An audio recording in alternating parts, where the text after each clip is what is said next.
பணம் பொருட்களால் ஏமாறுவதற்கு காரணமாக அமைவது. ஏமாறுவர்கள் இருக்கும் வரைக்கும் ஏமாற்றிக் கொண்டே இருப்பார்கள். ஏமாறுவர்கள் யூடியூபரை நான் பார்த்தேன். உங்களில் ஒருவர் ஒரு 70 வயது மேற்பட்ட ஒரு மூதாட்டியிடம் போய் அவரது வீடியோவை அழகா படம் எடுக்கிறார். எடுத்து சமூக ஊடகங்கள் பதிவு செய்து 8 லட்சம் ரூபாய் உங்களுக்கு தருகிறேன் என்று சொல்லிவிட்டு அந்த அம்மையாட்ட இருந்த அந்த மூதாட்டிட்ட இருந்த 1 லட்சத்தையும் சேர்த்து வாங்கி கொண்டு யூடியூப்பை விட்டு காணாமல் போய்விட்டார் அந்த உறவு மனநிலைக்காரர். யூடியூபர்ஸ் அவர்களை பயன்படுத்துகிறார்கள். இங்க இருக்கிற புலம்பெயர் மக்களை அவர்கள் பயன்படுத்துகிறார்கள். பைபிள் ஒரு அழகான வார்த்தை இருக்கின்றது. நீங்கள் ஒரு கை கொடுப்பதே இன்னொரு கைக்கு தெரிய தேவையில்லை என்பார்கள். வலது கை கொடுத்தால் இடது கைக்கு கொடுத்து தெரிய தேவையில்லை என்றால் இதை கொடுப்பதை ஏன் நீங்கள் பிரபலப்படுத்துகின்றீர்கள்? அப்படிங்கிற ஒரு ஆரம்ப மனநிலை தான். பல லட்சங்களை உதவி செய்துவிட்டு இன்று நடு தெருவில் நிற்பவர்கள் ஏராளம். எந்த மனநிலையால அவர்கள் ஏமாறுகிறார்கள் என்றால் அந்த உதவும் மனநிலை. கர்ணனின் வாழ்வு, கர்ணன் பெரிய கொடைவள்ளல். அவர் இவ்வளவோ கொடைகளை செய்திருக்கிறார். கர்மனுக்கும் ஒரு ஆசை இருந்தது. கடைசி வரை தன்னுடைய தர்மங்களை வேண்டி தான் இந்த உலகத்திலே ஒரு தர்மமானாக இருக்க வேண்டும் என்ற பேராசை, சாதாரணமான ஆசை, இந்த பேராசை. புலம்பெயர்ந்த பின்புதான் தானவர மனப்பான்மை என்பது எங்களுக்குள்ளே உருவாக தொடங்கிய போட்டி மனப்பான்மை என்பது உருவாக. யாருக்கு உதவி தேவையோ அவர்களை பார்த்து நாங்க உதவி செய்ய வேணும். அவங்கள்ட்ட இருந்து திரும்ப கைமாறும் எதிர்பார்க்க கூடாது. என்னுடைய வாகனத்தை மறித்து தங்கள் வைத்தியசாலைக்கு செல்ல வேண்டும் என்று மறுத்து எங்களுடன் வருகிறார்கள்.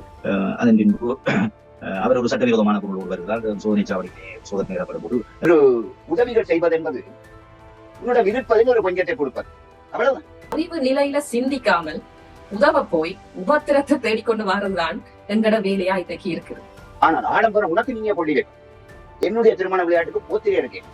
நாங்கள் இன்றைக்கு யாருக்கு உதவி செய்கிறோம்? ஆடம்பரமாக இருப்பவருக்கு எங்களுடைய ஆடம்பரத்தை காட்டுவதற்காக உதவி செய்கிறோம்.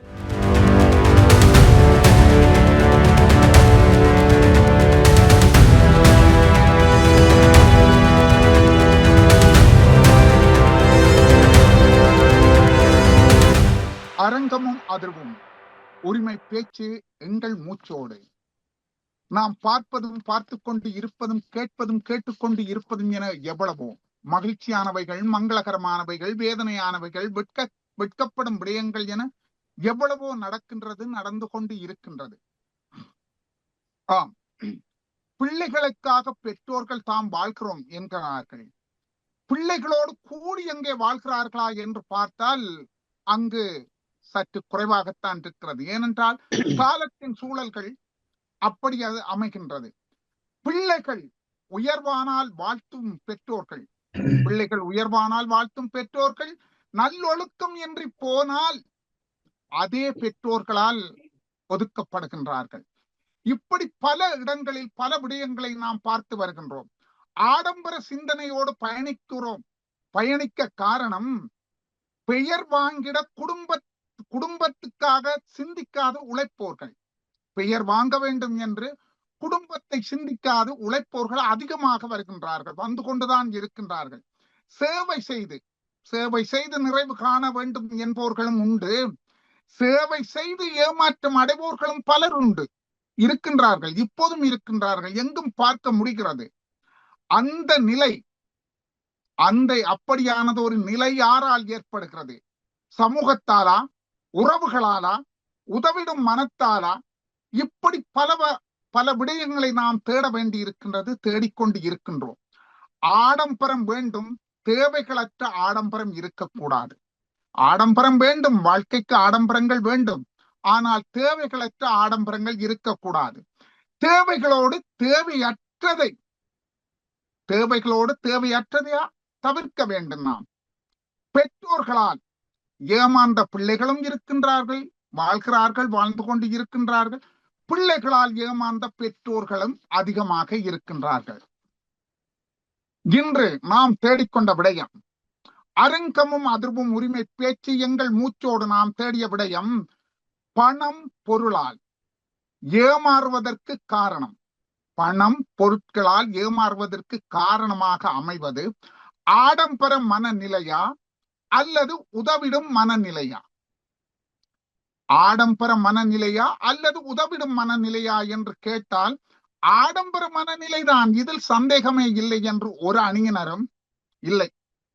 உதவும் மனநிலைதான் என்று மறு அணியினரும் இங்கு இருக்கின்றார்கள்.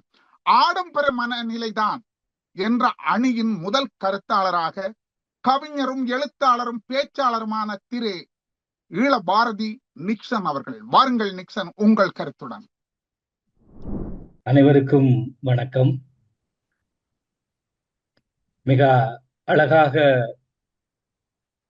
நடுவர் பணி ஆற்றிருக்கக்கூடிய நடுவருக்கும், ஆடம்பர மனநிலை என்று என்னோடு சார்ந்து பேச வந்திருக்கக்கூடிய அணியினர், உதவும் மனநிலை என்று எதிர்த்து வாதாட வந்திருக்கக்கூடிய மாற்று அணியினர் இருவரையும் அன்போடு அழைக்கின்றேன்.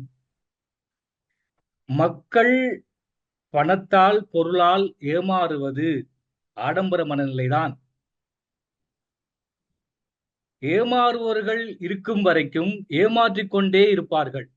ஏமாறுவர்கள் இருக்கும் வரைக்கும் ஏமாற்றிக் கொண்டே இருப்பார்கள் என்பார்கள். ஏமாறுவதும் ஏமாற்றுவதும் உதவும் மனநிலையில் இருந்து நடிக்கிறார்கள். நடித்துக் கொண்டு ஆடம்பர வாழ்வில் அவர்கள் வாழ்கிறார்கள். உதாரணத்துக்காக சமீப நாட்களில் நிறைய யூடியூபர்ஸை பார்க்கக்கூடியதாக இருக்கிறார்கள். இவர்கள் எல்லாம் கண்டென்ட் வீடியோ, கண்டென்ட் கழுகுகளாக அலைகிறார்கள். கண்டென்ட், யூடியூப் கண்டென்ட் இப்ப சமீப காலத்தில் தான் பேசுபொருள் யூடியூப் கண்டென்ட்ஸ். என்ன கண்டென்ட் கிடைக்கிறது? Helping videos. ஹெல்பிங் வீடியோன்னு சொல்லக்கூடிய உதவக்கூடிய மக்களுக்கு நாங்கள் உதவுகிறோம் என்று சொல்லிக்கொண்டு ஹெல்பிங் வீடியோஸை போடக்கூடியதான் இந்த சமீப நாட்களில் ஊடகத்தில் பேசுபொருளாயிருக்கின்றது. சரி, உதவத்தான் வேண்டும். ஆனால் இவர்கள் என்ன செய்கிறார்கள் என்றால், சமீப நாட்களில் ஒரு யூடியூபரை நான் பார்த்தேன். உங்களில் ஒருவர், அவர் தலைப்பே உங்களில் ஒருவர் என்று சொல்லிக்கொண்டு ஒரு வயதான மூதாட்டியிடம், ஒரு 70 வயது மேற்பட்ட ஒரு மூதாட்டியிடம் போய் அவருடைய வீடு மிகவும் பாழடைந்த நிலையில் மழையில் ஒழுகுகின்றது, எனக்கு வீட்டில் வாழ முடியவில்லை என்று சொல்லும் போது அவர் அந்த வீடியோவை அழகா படம் எடுக்கிறார். நல்ல விடயம்தான். அவருக்கு ஒரு இயலாத மாற்றுத்திறனாளி மகன் ஒருவர் இருக்கிறார். அவரையும் அவர் படம் எடுக்கிறார். எடுத்து சமூக ஊடகங்களில் பதிவு செய்து 8 லட்சம் ரூபாய் உங்களுக்கு தருகிறேன் என்று சொல்லிவிட்டு அந்த அம்மையாட்ட இருந்த, அந்த மூதாட்டிட்ட இருந்த 1 லட்சத்தையும் சேர்த்து வாங்கி கொண்டு யூடியூப்பை விட்டு காணாமல் போய்விட்டார் அந்த உதவும் மனநிலைக்காரர். அவர் அந்த 8 லட்சம் ரூபாய்க்கு ஆடம்பர மனநிலையில் அவர் வாழ்கின்றார். பிறகு யாரோ ஒருவர் அந்த மூதாட்டியை நேர்காணல் செய்கின்ற போது திரும்ப போய் அவர் மிரட்டும் மனநிலையில், நீங்கள் யாரை கேட்டு ஒளிப்பதிவு செய்கிறீர்கள்? என்னிடம் கேட்க வேண்டும், என்னுடைய பெயரை சொல்ல வேண்டும் என்று. ஏற்கனவே இவர் 8 லட்சம் ரூபாயை அவர்களிடமிருந்து மோசடி செய்திருக்கிறார். பிறகு அவர்கள் சேர்த்து வைத்த பணத்தையும் சேர்த்து மோசடி செய்கிறார். இதுக்கு பெயர் உதவும் மனநிலை. மோசடிக்கு பெயர் தான் உதவும் மனநிலையா என்பதை அந்த உதவும் மனநிலையில் இருப்பவர்கள் நிச்சயம் அதுக்கு பதில் சொல்லுவார்கள் என்று நினைக்கின்றேன். அப்படி உதவும் மனநிலை என்றால் நீங்க ஏன் அந்த வீடியோவை சமூக ஊடகங்களில் பதிவு செய்ய வேண்டும்? ஏன் அவர்கள் முகங்களை நீங்கள் காட்டுகின்றீர்கள்? நீங்கள் கொடுக்கின்ற அந்த காசுக்கு ஏன் நீங்க கல்வெட்டில் பெயர்கள் வர வேண்டும் என்று ஆசைப்படுகின்றீர்கள்? நீங்கள் ஒருவருக்கு உதவி செய்ய நினைத்தால், ஒரு கண்ணுக்கு பைபிள் ஒரு அழகான வார்த்தை இருக்கின்றது. நீங்கள் ஒரு கை கொடுப்பது இன்னொரு கைக்கு தெரிய தேவையில்லை என்பார்கள். வலது கை கொடுத்தால் இடது கைக்கு கொடுக்க தெரிய தேவையில்லை என்றால், நீங்கள் கொடுப்பதை ஏன் நீங்கள் பிரபலப்படுத்துகின்றீர்கள்? அப்படிங்கிற ஒரு ஆரம்ப மனநிலை தான். இன்னைக்கு எப்படி ஒரு குடும்பங்களில் சண்டைகள் வருகின்றால், மனைவி கேட்பார், பக்கத்து வீட்டுக்கார கார் வாங்கிட்டா நீங்க ஏன் வாங்கல, அவங்க வீடு வாங்கிட்டாங்க நாங்க ஏன் வீடு வாங்கல. இந்த கார்களால பல பிரச்சனைகள், இந்த கார்களால் இருக்கிற பிரச்சனை இருக்கு, அதை பேசி மாற முடியாத பிரச்சனைகள் இருக்கிறது. அப்படித்தான் இந்த ஆடம்பர மனநிலை தான் மனிதர்கள் வாழ்கின்றார்கள். நாங்கள் சாப்பாடுகளில் கூட ஒரு நூடுல்ஸ் மாதிரியான ஒரு உயர்தர உணவுகள், அதுதான் நல்ல ஆரோக்கியமான உணவுகள் என்று நாங்கள் நம்பிக்கொண்டு எல்லாவற்றையுமே நாங்களும் ஆடம்பரமாக வாழ்கின்றோம். மற்றவர்களை பார்த்து நாங்கள் ஆடம்பரமாக வாழ விரும்புகின்றோம். பிள்ளைகளுக்கும் அதே மனநிலையைத்தான் நாங்கள் காட்டி கொடுக்கின்றோம். எனவே இதுக்கெல்லாம் காரணம் என்னவென்றால், நாங்கள் உதவி செய்கிறோம் மனநிலையில் இருந்து கொண்டு நாங்கள் ஆடம்பர வாழ்க்கையை நாங்கள் வாழ்கின்றோம். உதாரணமாக இன்னொன்று சொல்லலாம். இந்த யூடியூபர்ஸ் நடக்கின்ற பிரச்சனைகளுக்கு நீங்கள் யாருக்காக உதவி செய்ய நினைத்தால் நேரடியாக உதவி பெறுபவரையும் உதவி கொடுப்பவரையும் ஒரே புள்ளிகள் இணைக்கலாம். எதற்கு நடுவில் இருக்கிறவங்களுடைய இன்டர்மீடியட் இடைத்தரகர் எதற்கு? நீங்க சொல்லலாம், இவருக்கு கஷ்டம் எங்களுக்கு தெரியாது, அவரை அடையாளம் காட்டுகிறோம் என்று. நீங்க என்ன அடையாளம் காட்டுகிறீர்கள்? நேரடியாக ஒருத்தரை நீங்கள் உண்மையில் உதவி செய்ய நினைத்தால் அவரை நேரடி தொடர்பு கொண்டு வரலாம். இன்னைக்கு எவ்வளவோ ஊடகங்கள் வளர்ந்திருக்கிறது. நீங்கள் இருந்த இடத்தில் கூகுள்ல அவர் வீட்டை பார்க்கலாம். இதுக்கு ஒரு நடுவில் இருந்து கொண்டு ஒருத்தர் அவர் தான் காசு வாங்கி அங்கால கைமாத்தி கொடுக்க அவசியம் இல்லை. எனவே எல்லாவற்றுக்கும் காரணம் என்ன என்றால் எங்கள் மனநிலை மாறி இருக்கு அப்படின்னு நாங்கள் ஆடம்பரமாக வாழ்கின்றோம். இன்னைக்கு வருகின்ற அந்த ஊடக விளம்பரங்களை பார்த்து கொண்டு இந்த சோப்பு போட்டால் நல்லது, இந்த ஷாம்பு போட்டால் நல்லதுங்கிற எல்லாமே ஆடம்பரம் தான். வாழ்க்கையே ஆடம்பரத்தை நோக்கி போய்கொண்டிருக்கு. இதில் உதவுதல் என்பது உண்மையில் ஒரு துளி கூட இல்லை. அது பொய். உதவும் என்று சொல்லிக் கொண்டு நாங்கள் அவர்களுக்கு இடையூறாக ஒரு மோசடி கலாச்சாரத்தை உருவாக்கி இருக்கிறோம் என்று சொல்லிக்கொண்டு இந்த மக்கள் பணத்தால் பொருளால் ஏமாறுவது முழுவதும் ஆடம்பர மனநிலைதான். இதில் உதவும் மனநிலை ஒன்றும் இல்லை என்று சொல்லி வாய்ப்புக்கு நன்றி பாராட்டி விடைபெறுகிறேன். நன்றி, வணக்கம். ஆஹா, அருமை அருமை. ஏமாறுவோர்கள் இருக்கும் வரை ஏமாற்றுவோர்கள் இருப்பார்கள். சமீப காலமாக பலவற்றை பார்த்திருக்கிறோம் என்றார். அந்த யூடியூப் ஊடாக நடக்கும் சம்பவங்களை சொல்லுகிறார். அங்கு ஏமாற்றுகிறார்கள். இந்த வாகனம் ஒன்றையும் சொன்னார். அது கூட அங்கும் ஏமாற்றங்கள் தான் நடக்கிறது. இப்படி ஏமாற்றுவோர்கள் அதிகம்தான், உதவுவது இல்லை, ஏமாற்றுவோர்கள் தான் அதிகம் என்று நிக்சன் சொல்லுகிறார். ஏமாற்றுவோர்கள் அதிகம் இல்லை, ஏமாற்றுவோர்கள் இருந்தாலும் உதவுவோர்கள் தான் அதிகமாக இருக்கின்றார்கள். உதவிதான் இங்கு தேவை. அனைத்து விடயங்களுக்கும் உதவிதான் தேவை. உடலாலும் உதவி செய்ய வேண்டும், பணத்தாலும் உதவி செய்ய வேண்டும், இப்படி பலவற்றுக்கு உதவி செய்ய வேண்டும் என்று அந்த அணியின் உதவும் மனநிலைதான் தேவை என்று அந்த அணியின் கலைஞரும் கவிஞரும் இசைஞரும் பேச்சாளருமாகிய திரு நடேஷ் யோகேஷ், வாருங்கய்யா, உங்களோட கருத்தை கேட்போம். மதிப்புக்குரிய நடுவர் அவர்களுக்கும், உதவும் அணியே என்று பேச வந்திருக்கும் என்னுடைய அணிக்கும், ஆடம்பரமே என்ற அணியில் வாதாட வந்திருக்கும் எதிர் அணியினருக்கும் என்னுடைய இரவு நேர தமிழ் வணக்கங்களை கூறி, கவிஞர் ஈழபாரதி அவர்கள் ஒரு விடயத்தை குறிப்பிட்டிருந்தார்.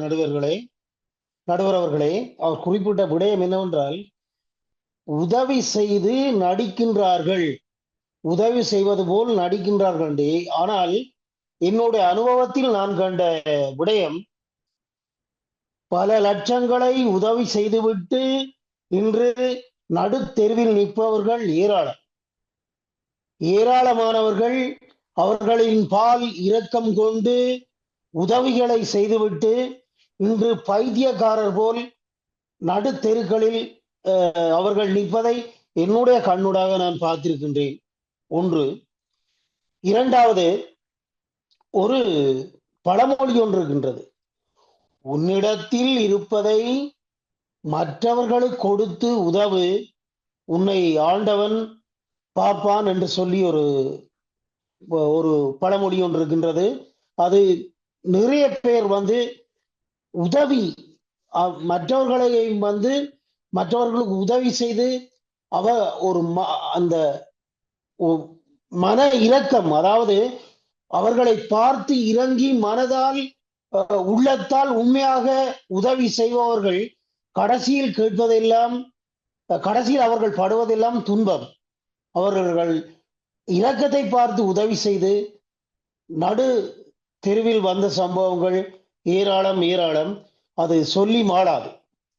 ஆகவே இந்த ஆடம்பரத்தை நோக்கி வாழ்பவர்கள், அவர்களுக்கு எதை கண்டாலும் அதை வேண்டவனும், இதை வேண்டவனும், அந்த சொத்தை சேர்க்கணும், கார் வேண்ட வேண்டும், வீடு வேண்ட வேண்டும் என்று சொல்லி அவர்கள் அந்த ஆடம்பர வாழ்க்கையை நோக்கி நோக்கி நோக்கி அதையே ஒரு குறிக்கோளாக கொண்டு கடைசியில் எங்களுக்கு மிஞ்சுவது 6 அடி நிலம்தான். நடுவரே, 6 அடி நிலம்தான். நாங்கள் போகும்போது நிச்சயமாக எதையும் கொண்டு போறதில்லை. நாங்கள் வாழும் காலங்களில் எங்களால் முடிந்த நல்லவைகளை, தர்மங்களை செய்து வாழ்ந்தால் ஒரு சமூகம் நிச்சயமாக அது சீராக இருக்கும் என்பது என்னுடைய தாழ்மையான கருத்து. மேலும் இந்த இதிகாசங்களையே நீங்கள் எடுத்து பார்த்தால், கர்ணன் ஒரு கொடை வள்ளல். அந்த கொடை வள்ளல் செய்த தான தர்மங்களை நான் இதை ஏன் சொல்ல வருகின்றேன் என்றால், மற்றவர்கள் இறக்கப்பட்டு உதவி செய்து நடு தெருவில் வந்து நிற்கிறார்கள் என்றதற்கு இது ஒரு பெரிய ஒரு உதாரணம். கர்ணனின் வாழ்வு. கர்ணன் பெரிய ஒரு கொடைவள்ளல். அவர் எவ்வளவோ கொடைகளை செய்திருக்கின்றார் கர்ணன். ஆனால் கிருஷ்ண பரமாத்மா கூட கர்ணனை ஏமாற்றித்தானே அவர் செய்த தான தர்மங்களை எல்லாம் தனக்கு மடிப்பிச்சையாக தர சொல்லி கேட்டு அவரின் உயிரை பறிப்பதற்கு அந்த ஏமாற்று வேலைதான் காரணம். ஆகவே இந்த உலகத்தில் உதவி செய்து ஏமாந்தவர்கள்தான் அதிகம். அவர்கள் உதவி செய்து செய்தே இந்த கை கொடுப்பது, ஒரு கை கொடுப்பது மறுகைக்கு தெரியாது. ஆனால் நிறைய பேர் வந்து உதவி செய்தே நொந்து போயிருக்கின்றார்கள் என்று நடுவர் அவர்களின் கவனத்திற்கு இதை கொண்டு வந்து, உதவி செய்வதாலேயே அவர்கள் பாதிக்கப்படுகிறார்கள் என்ற அணிக்கு நீங்கள் நியாயத்தை வழங்குவீர்கள் என்று கேட்டு நடுவர்களிடம் எல்லோருக்கும் நன்றி பாராட்டி விடைபெறுகின்றேன். நன்றி, வணக்கம். நன்றி திரு யோகேஷ் அவர்கள் பல விடயங்களை, உதவுவதால் ஏற்படும் பல சிக்கல்கள், பல விடயங்களை இங்கு குறிப்பிட்டிருந்தார். உதவி செய் உபத்திரப்படுவாய் என்பது பலர் கூறுவார்கள். வீதிக்கு வந்தவர்களும் அதிகம் என்று குறிப்பிட்டிருந்தார். கர்ணன் கொடையை பற்றி சொன்னார். கர்ணன் கொடை செய்தும் அவர் கூட ஏமாற்றப்பட்டார். அவரே ஏமாற்றப்படும் போது மற்றவர்கள் என்ன பெரிதாக இருக்குமா? என்ன யோகேஷ்? பார்ப்போம். நிச்சயமாக இல்லை, ஆடம்பர நிலைதான், ஆடம்பர மன நிலைதான் என்று அந்த அணியின் இரண்டாவது கருத்தாளர், கலைஞரும் கவிஞரும் தொகுப்பாளரும் பேச்சாளருமாக்கிய திரு அமிர்த நாயகம் சத்யா. வாருங்கள் சத்யா, உங்கள் கருத்துடன். அனைவருக்கும் வணக்கம். சமகாலத்துக்கேற்ப ஒரு அருமையான தலைப்பை இங்கே தெரிவு செய்திருக்கிறார்கள். இன்று நாங்கள் பொருளாதாரத்தாலேயோ அல்லது மனதாலேயோ மிகவும் பல பிரச்சனைகளை எதிர்நோக்குவதற்கு அல்லது கஷ்டப்படுவதற்கு இன்றைய எது காரணம்? இயல்பாகவே எங்களுக்குள் இருக்கின்ற உதவி செய்கின்ற மனப்பான்மையா அல்லது ஆடம்பர மனப்பான்மையா என்ற இரண்டு தலைப்பு. இங்கே ஆடம்பர மனப்பான்மை என்ற தலைப்பில் தான் நான் பேச வந்திருக்கிறேன். நாங்கள் அடிப்படையிலே என்னவோ தெரியவில்லை, எங்களிடம் அந்த ஆடம்பர மனப்பான்மை என்பது ஆரம்ப காலங்களில் எங்களிடம் இயல்பாக அந்த மனப்பான்மை இல்லை. விரலுக்கு ஏற்ற வீக்கம் என்ற ஒரு சொலவடை எங்களுக்குள்ளே இருக்கிறது. எங்களுடைய பொருளாதாரத்துக்கு ஏற்ப நாங்கள் வாழ்ந்து கொள்வோம். போருக்கு முந்தைய காலகட்டம், ஒரு 70-80ஆம் ஆண்டு காலப்பகுதிகளிலே தெரியும், ஊரிலே நாங்கள் ஒரு நிகழ்வு செய்வதாக இருந்தாலும் ஒரு அளவான எங்களுடைய பொருளாதார வசதிகளுக்கு ஏற்ப நிகழ்வுகளாகத்தான் அது இருக்கும். ஏனென்றால் எல்லோருமே நாங்கள் நடுத்தர குடும்பங்களைத்தான் சார்ந்தவர்கள். பெரும் நிகழ்வுகள் நடக்கும் பொழுது நாங்கள் அதை விழிவிதுங்க பார்ப்பது உண்டு. பெரும் பணச்செலவு செய்து சடங்குகளோ அல்லது வேறு சம்பிரதாய நிகழ்வுகளோ நடக்கும் பொழுது நாங்கள் அதை பெருமையாக பார்ப்பது உண்டு. ஆனால் நாங்கள் ஒரு ஆடம்பர மனநிலை என்பது எங்களுக்குள்ளே இருக்கவில்லை என்பதுதான் என் அறிவு கட்டியவரை என் கருத்து. ஆனால் காலப்போக்கிலே நாங்கள் புலம்பெயர்ந்த பின்புதான் இந்த ஆடம்பர மனப்பான்மை என்பது எங்களுக்குள்ளே உருவாக தொடங்கியது. அதாவது வெளிப்படையாக சொல்ல போனால் ஒரு போட்டி மனப்பான்மை என்பது உருவாக தொடங்கியது. இந்த போட்டி மனப்பான்மை தான் எங்களை ஒரு ஆடம்பர மனப்பான்மை நிலைமைக்கு கொண்டு வந்தது. புலம்பெயர்ந்த பின்பு பொருளாதார ரீதியாகவும் நாங்கள் கொஞ்சம் தலை நிமிர்ந்து நின்றவர்கள் என்பதும் உண்மை. அது புலம்பெயர் தேசத்திலும் சரி, எங்களது தாயகத்திலும் சரி, இங்கே நாங்கள் ஓரளவு பணத்தை சம்பாதிக்கக்கூடிய வாய்ப்புகள் இருந்தது. அந்த பணத்தை நாங்கள் ஊருக்கு அனுப்பும் பொழுது எங்கள் உறவுகள், சகோதரங்கள், எங்களை சுற்றியுள்ளவர்களும் பொருளாதாரத்திலே கொஞ்சம் செழுமையடையக்கூடிய வாய்ப்புகள் இருந்தபடியால் அந்த ஆடம்பர மனப்பான்மை என்பது இயல்பாகவே எங்களுக்குள்ளே ஒட்டி கொண்டது. அதன் விளைவாகத்தான் பெருமளவு சிக்கல்களை நாங்கள் எதிர்நோக்குகின்றோம். உதவும் மனப்பான்மை என்பது அதில் சிக்கல்கள் வரும் என்பது உண்மை. இருந்தாலும் பெருமளவு பாதிக்கப் போவதில்லை. ஏனென்று சொன்னால் வந்தாரை வாழ வைக்கும் மனப்பான்மை கொண்டவர்கள் நாங்கள். இயல்பாகவே தமிழினமும் நாங்கள் ஒரு உதவும் மனப்பான்மையுடையவர்கள். ஒரு இலகிய மனப்பான்மையுடையவர்கள், யாருக்குமே நாங்கள் முன்பு தெரியாதவர்களுக்கு கூட உதவுவது உண்மை. ஆனால் அங்கே பெரிய சிக்கல்கள் என்பது எங்களுக்கு பொருளாதார ரீதியாக இருக்க போவதில்லை. உளவியல் ரீதியாகவும் சரி, பொருளாதார ரீதியாகவும் சரி இருக்க போவதில்லை. ஆனால் இந்த ஆடம்பர மனப்பான்மை என்று சொல்வது எங்களுக்கு போட்டி மனப்பான்மையின் வெளிப்பாடாக எங்களுக்குள்ளே உருவாகிறது. அதிலும் புலம்பெயர் தேசங்களிலே இந்த திருமண நிகழ்வுகள், சாமத்திய நிகழ்வுகள், பிறந்த நாள் நிகழ்வுகள் என்பதுதான் அதன் மைய கருக்களாக இருந்து கொண்டிருக்கின்றன. அதிலும் குறிப்பாக திருமணமான குடும்பங்களுக்குள்ளே தான் இந்த பிரச்சனைகள் இன்னும் வரவழைக்கணும். என்னுடைய சொந்த சகோதரங்கள் கூட ஒரு நிகழ்வை செய்தால் அவர் 50 பேருக்கு சொல்லி செஞ்சால் நான் 100 பேருக்கு சொல்லி செய்ய வேண்டும். அங்கே வேண்டா விருந்தாளிகளாக கூட எங்களுடைய வரட்டு கௌரவத்துக்காக ஒரு 50 பேர் வந்திருந்து சாப்பிட்டு போவாங்க. அல்லது நான் இம்முறை ஒரு விடுமுறைக்கு போக வேண்டும் என்று சொன்னால் என்னுடைய பொருளாதார வசதிக்கேற்ப தூரங்களை நான் தெரிவு செய்வதில்லை. அதற்கு மேலாக கடன் வாங்கி அல்லது கடின உழைப்புகளில் மிஞ்சிய பணத்தை செலவழித்து நான் ஒரு 10 நாட்டுக்கு போய் வர வேண்டும் என்ற ஒரு மனப்பான்மை. அதே போல நாங்கள் வாங்குகின்ற எங்களுடைய அன்றாட வாழ்வியலுக்கு தேவையான வாகனங்களாக இருந்தாலும் சரி, வீடுகளாக இருந்தாலும் சரி, அங்கேயும் எங்களுடைய மனப்பான்மை அப்படித்தான். எங்களுக்கு ஏற்ற ஏழைக்கேற்ற எல்லோருண்டை என்ற வாழ்வு எங்களுக்கு இருப்பதில்லை. அவன் ஒரு அறையோடு ஒரு வீடு வாங்கினால் நாளை 3 அறையோடு ஒரு வீடு வாங்குவோம். அவன் ஒரு 3000 ரூபா கார் வாங்கினால் நான் ஒரு 5000 ரூபா கார் வாங்குவோம். இரண்டும் பயணங்கள்லாம் செய்கிறது. 2 வீடும் தூங்குவதற்கும் நாங்கள் வாழ்வதற்கும் ஏற்றதுதான். நாங்கள் எங்களை மிஞ்சிய ஒரு வீக்கத்துக்குள் நாங்கள் எங்கள் அறியாமல் விழுந்து விடுகிறோம். அது ஆடம்பர மனப்பான்மையின் வெளிப்பாடு. அதனாலே தான் நாங்கள் ஏராளமான பிரச்சனைகளை இங்கே சந்திக்க நிற்கின்றது. நீலக்கைத்திலே ஓடுகின்ற மாடு போல பெருமளவு முதலீடுகளை, எங்களுடைய உழைப்புகளை, இன்னும் கடன்களை வாங்கி நாங்கள் அந்த ஒரு வரட்டு கௌரவம் என்றே சொல்லலாம், வாழ்க்கைக்குள் நாங்கள் நுழைகின்ற பொழுது பின்னர் பொருளாதார ரீதியாக அதிலிருந்து எங்களால் வெளியே வர முடியாத ஒரு சூழ்நிலையில் நாங்கள் பிரச்சனைகளுக்குள் மாற்றப்படுகிறோம். அப்படி மாற்றப்படும் பொழுது உளவியலாகவும் நாங்கள் பாதிக்கப்படுகின்றோம். அதிலிருந்து வெளிவரலாம். சரி, ஒரு கடனை வாங்கும் பொழுது எங்களிடம் ஒரு திட்டம் இருக்கும். 1 வருஷமோ 2 வருடத்துக்குள்ளோ நாங்கள் வெளிவந்து விடலாம் என்று சொல்லி எங்களுக்கு ஒரு திட்டம் இருக்கும். அந்த திட்டத்துக்குள் நாங்கள் வெளிவருவதற்கு முதல் வயது ஏறிக்கொண்டு போகும். உளவியலாக நாங்கள் ஐயையோ காலம் முழுக்க கடனுக்காக உழைத்துக் கொண்டிருக்கிறேன் என்ற ஒரு மனப்பான்மை எங்கள் மனதை பாதிக்க வைக்கிடும். அது மாத்திரமல்ல, வேலையும் சில வேலைகளில் எங்களுக்கு நாங்கள் வேலைகளை நம்பிக்கைத்தான் எதையும் நாங்கள் பொருளாதார ரீதியாக திட்டமிடுவது உண்மை. காலப்போக்கில் வேலையும் எங்களுக்கு இல்லாமல் போகலாம். ஏன், நல்ல ஒரு உதாரணம், சில வருடங்களுக்கு முன்பு நடைபெற்ற கொரோனா காலம். அந்த காலத்திலே எத்தனையோ பேர் நடுத்தரவுக்கு வந்ததை உலகம் முழுக்க தெரிந்த ஒரு உண்மை. அன்றாடம் வேலைக்கு போகின்றவர்களின் உழைப்புகள், இங்கே முறையாக பதிவு செய்யாமல் வேலைக்கு போனவர்கள் என்று சொல்லி ஒவ்வொருத்தரும் அப்படியான ஒரு இக்கட்டான ஒரு சூழ்நிலை வரும் பொழுது எதிர்நோக்கிய பிரச்சனைகள் எங்களுக்கே தெரியும். அதனால் கடனாளியானவர்கள் ஏராளம், சொத்து பத்துக்களை இழந்தவர்கள் ஏராளம்.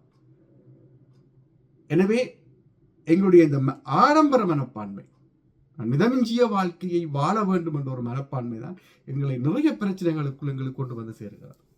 உதவும் மனப்பான்மையால் பிரச்சனைகள் வரும் பொழுது அதிலிருந்து நாங்கள் விடுதலை பெறலாம், அதிலிருந்து நாங்கள் தப்பித்துக் கொள்ளலாம். ஏன்னா ஒருதனுக்கு உதவி செய்து நான் அனுபவப்படும் பொழுது இன்னொருதனுக்கு நான் உதவி செய்ய மாட்டேன். ஐயோ, இவனுக்கு உதவி செய்து நான் பிரச்சனைகளை எதிர்நோக்கி விட்டேன் என்று சொல்லி அனுபவ ரீதியாக நாங்கள் அதிலிருந்து தப்பித்துக் கொள்ளலாம். ஆனால் வரட்டு கௌரவத்துக்காக நாங்கள் பெரும் ஒரு முதலீட்டுக்குள்ளே நாங்கள் விழும் பொழுது அதிலிருந்து மீள முடியாது. அதான் உதாரணமாக சொன்னேன். எனக்கு இலைக்கேற்று எல்லோருண்டை என்றது போல எனக்கு ஒரு ரெண்டு அறைகளோடு ஒரு வீடு காணும். ஆனால் என்னுடைய உறவுக்காரன் 3 அறைகளோடு வீடு வாங்கி இருக்கிறான். 3000 ரூபாய் காருக்கு பதிலாக அவன் 5000 ரூபாய் வாங்கிட்டான். நான் என்ன செய்வேன், 10 அறைகளோட ஒரு வீடும் 10,000 ரூபாய்க்கு ஒரு காரும் வாங்கி அதுக்குள்ளே விழுந்து விடுவேன். பொருளாதாரத்துக்கே நாங்கள் விழுந்தோம் என்று சொன்னால் மீள முடியாது. அப்ப இது ஆடம்பர மனம் தான் எங்களுடைய பெரும்பாலான பிரச்சனைகளுக்கு காரணகர்த்தாவாக இருக்கிறது. அதிலிருந்து நாங்கள் தெளிவு வருவது, அதுவும் எங்களுக்கு இன்னும் ஒரு காரணம் என்னென்று சொன்னால் போட்டி, பொறாமை, ஒரு வரட்டு கௌரவம். இந்த மனநிலையிலிருந்து நாங்கள் விடுபடாத வரையும் நாங்கள் இந்த சிக்கலை எதிர்கொண்டுதான் ஆக வேண்டும். ஒரு திட்டமிட்ட வாழ்வு எங்களிடம் இல்லை. ஒவ்வொரு முறையும் விடுமுறைக்கு பயணங்கள் செய்யத்தான் வேண்டும். நான் இல்லை என்று சொல்லவில்லை. குடும்பத்தோடு உதாரணமாக நாங்கள் ஊருக்கு போய் வருவதற்கு சொன்னால் 3 பிள்ளைகள் ஒரு குடும்பத்தோடு போய் வருவதற்கு குறைந்தது 8,000-9,000 யூரோக்கள் வேண்டும். அது 80,000 யூரோக்கள் 9 யூரோக்கள் என்று சொல்லும் பொழுது நாங்கள் என்ன செய்வது என்று சொன்னால், எனக்கு மாதம் இவ்வளவு சம்பளம் என்று சொல்லி சம்பளத்தை வைத்துத்தான் அதை கணிப்பிடுகிறோம். அப்ப நான் 3 மாதத்தில் அதை முடிச்சிருவேன். அப்படி இல்லை. எனக்கு உதாரணமாக 1500 யூரோக்கள் சம்பளம் என்றால் 200 யூரோக்கள் மிச்சம் பிடிச்சு தான் நான் அந்த 10,000 சம்பாதிக்கிறேன். எனவே அந்த 10,000 திரும்ப நான் சம்பாதிக்கிறதுக்கு 200 யூரோக்கள் படி எனக்கு எத்தனை வருடங்கள் வேணும் என்று நாங்கள் யோசிப்பதில்லை. மாத சம்பளத்தால் தான் நாங்கள் மொத்த செலவை பார்ப்பதை ஒழிய சேமிப்பிலிருந்து மொத்த செலவை நாங்கள் பார்ப்பதில்லை. அதான் எங்களுக்கு உள்ள பிரச்சனை. அப்போ சேமிப்பிலிருந்து பார்க்காத மொத்த செலவு பிளஸ் அதோடு சேர்ந்து எங்கள் ஆடம்பர வாழ்வு எங்களை கொண்டு போய் அதில் பாதாளத்துக்குள் தள்ளிவிடுகிறது. நீங்கள் ஒரு வங்கியிலே கடன் எடுக்க போகும் பொழுது கூட நாங்கள் நினச்சி கொண்டு போகிறதா இவ்வளோ சம்பளம் இருக்கு, எனக்கு இவ்வளோ கடன் தருவான். இல்லை, அவன் சொல்லுவோம் உன்னோட வாடகை காசு, உன்னுடைய செலவு, உன்னுடைய உடுப்பு செலவு, உன்னுடைய பிள்ளைகளோட செலவுலாம் கழிச்சுனா இவ்வளவுதான் மிஞ்சுது. அதுலேயும் இத்தனை சதவீதம் தான் உன்னால் கடன் கட்ட முடியும், எனவே இவ்வளவுதான் உனக்கு தர முடியும் நாங்கள் கணிப்பிடுகிறாங்க. நாங்கள் அதெல்லாம் பார்க்கல. இல்லை, அங்கே பக்கத்து வீட்டுக்காரன் 4 அறையோட வீடு வாங்கிட்டான், அப்போ நானும் பார்க்கத்தானே மட்டும் தான் பார்ப்பேன். எனவே திரும்பவும் நான் சொல்லுகிறேன், நான் அதிக நேரம் எடுக்க இதை பற்றி பேச வலிக்கிட்டோம்னு சொன்னால் நாங்கள் மனத்தியல் கணக்கிலே பேசிக்கொண்டு போகலாம். ஆடம்பர மனநிலை எங்களை ஆபத்தான வாழ்க்கைக்கு கொண்டு செல்லும் என்று சொல்லி வாய்ப்புக்கு சந்தர்ப்பம் அளித்த கணேசனாவுக்கு நன்றி கூறி விடைபெறுகிறேன். நன்றி, வணக்கம். நன்றி சத்யா. மிகவும் அழகாகவும் சுருக்கமாகவும் விளக்கமாகவும் உங்கள் கருத்தினை கூறியிருந்தீர்கள். ஆடம்பர மனநிலைதான் என்ற விடயத்தை எப்படி எப்படி எந்த விதத்தில் நீங்கள் பேசலாம் என்பதனை திணித்து புரியாத புதிராக தெரியாத விடையாக இந்த கருத்தினை பதிவிட்டிருக்கிறீர்கள். பாருங்கள், அரங்கமும் அதிர்வும் உரிமை பேச்சு எங்கள் மூச்சோடு இன்று நாம் தேடிக்கொண்ட விடயம் பணம் பொருளால் ஏமாறுவதற்கு காரணமாக இருப்பது ஆடம்பர மனநிலையா அல்லது உதவும் மனநிலையா என்றால் ஆடம்பர மனநிலைதான் என்று அந்த அணியின் 2வது கருத்தாளர் அமிர்தநாயகம் சத்யா தன் கருத்தை கூறியிருந்தார். இல்லை, உதவும் மனநிலைதான் காரணமே என்று அந்த அணியில் கவிஞரும் எழுத்தாளரும் சமூக சிந்தனையாளரும் பேச்சாளருமாக்கிய திரு விவேகானந்தன் ஊர் சதீஷ், பாருங்கள், அவர் முதல் முறையாக இங்கு அரங்கம் வருகிறார். அவர் நீண்டதொரு பெரிய பணியில் ஈடுபட்டு இருப்பவர். பாருங்கள், உங்கள் கருத்தை கேட்போம். நிகழ்வில் பங்கேற்றிருக்கின்ற அனைவருக்கும் இந்நேர வணக்கங்களை கூறிக்கொள்கின்றேன். அரங்கமும் அதிர்வும் உரிமை பேச்சு எங்கள் மூச்சு நிகழ்ச்சியானது நான் நினைக்கின்றேன் 150வது அரங்கத்தை கடந்து வெற்றி நடை போட்டுக் கொண்டிருக்கின்றது. அதற்கு சிறப்பாக இன்று வரை அன்று முதல் தலைமையேற்று நெறிப்படுத்திக் கொண்டிருக்கின்ற அண்ணன் கணேசன் அவர்களுக்கு தேக ஆரோக்கியத்தோடு இந்நிகழ்வை நீண்ட ஆயுளோடு கொண்டு செல்ல வேண்டும் என்று பிரார்த்தித்துக் கொண்டு நிகழ்ச்சிக்குள் செல்கின்றேன். இன்றைய தலைப்பாக மக்கள் பணத்தாலும் பொருளாலும் ஏமாறுவது ஆடம்பர மனநிலையிலா அல்லது உதவும் மனநிலையிலா என்ற இருவேறு கருத்துக்களுக்கான தலைப்புகள் என்று நான் நினைக்கின்றேன். அந்த வகையிலே உதவும் மனநிலையிலும் மக்கள் பணம் பொருளால் மாறுகின்றார்கள் என்று அணியின் 2வது அங்கம் வகிப்பாளராக நான் என்னுடைய கருத்தை பதிவு செய்கின்றேன். அதாவது எங்கள் அணிக்கு இன்னும் ஒரு பெயரையும் சொல்லிக் கொள்ளலாம், நம்பிக்கெடும் தரப்புக்காக நான் கருத்து பதிவு செய்ய வந்திருக்கின்றேன். மனிதாபிமானத்துக்கு மதிப்பளிக்கும் தரப்பாக இருப்பவர்களுக்காக பதிவு செய்ய இருக்கின்றேன். இரக்க மனம் கொண்ட தரப்புக்காக என்னுடைய கருத்தை என்னுடைய அணியின் சார்பாக பதிவு செய்ய வந்திருக்கின்றேன். அந்த வகையிலே பொதுப்படையாக எனக்கு முதல் கருத்து பதிவு செய்தவர்கள் சொல்லியிருந்தாலும் கூட சில சம்பவங்களால் பாதிக்கப்பட்ட பாத்திரங்களோடு உறவாடியவன் என்ற அடிப்படையிலே நான் அந்த சம்பவங்களை என்னுடைய ஞாபக வழியில் இருக்கக்கூடிய சம்பவங்கள் 1-2 இங்கு பதிவிடுகின்றேன். அதாவது முதலில் எப்போது நாங்கள் தாய்க்குலத்துக்கு மதிப்பளிக்கும் ஒரு சமூகம் என்ற அடிப்படையில் அங்கிருந்தே நாங்கள் விடயங்களை தொடங்குவோம். முதலாவது, ஒரு பொருளாதார வலிவு இல்லாத ஒரு குடும்பத்திலே ஒரு நிகழ்வுக்கோ ஒரு ஆலயத்துக்கோ செல்லும் போது நாங்கள் அண்டை அயலில் எங்களுடைய தாய்க்குளம் நகையல் அதுகள் கடனாக மாறி அணிந்து கொண்டு செல்கின்றார்கள். அதை கொடுப்பவர்களும் அவர்கள் ஆறுவர் என்ன மாதிரி என்று முடிவு செய்வதற்கு முன்பே அவர்களுடைய இரக்க மனப்பான்மை, உதவும் மனநிலை, கருணை மனம், இந்த இதுகள் அவர்களுக்கு அதை அந்த பிள்ளை பாவம் அதை போட்டுக்கொண்டு போகட்டும் என்று சொல்லி அதை கொடுக்கின்றார்கள். அதை உதவும் மனநிலை அதை கொடுத்து விட்டு அதை பின்னர் திரும்ப பெறுவதற்கு அதிலே பல மோசடிகள் இடம்பெற்றிருக்கிறது, பல வஞ்சகங்கள் இடம்பெற்றிருக்கிறது, பல ஏமாற்று வேலைகள் இடம்பெற்றிருக்கிறது, போலி நகைகளை திருப்பி கொண்டு வந்து கொடுத்திருக்கிற சம்பவங்கள் நிறைய பதிவாகியிருக்கின்றது. அது தொலைந்து விட்டது, களவு போய்விட்டது என்று சாட்டு போக்குகளை சொல்லி அதை கிடைக்க மீளடிக்காத சம்பவங்கள் பல நடந்திருக்கிறது. இது ஒரு பாரிய ஒரு ஏமாற்றத்தையும் அந்த உதவும் மனநிலைகளுக்கு ஒரு கவலையும் ஏற்படுத்தியிருக்கிறது. அதே போன்று ஒரு வைத்திய தேவைக்காக அல்லது ஒரு அவசர தேவைக்காக அல்லது ஒரு அத்தியாவசிய தேவைக்கு என்று சொல்லி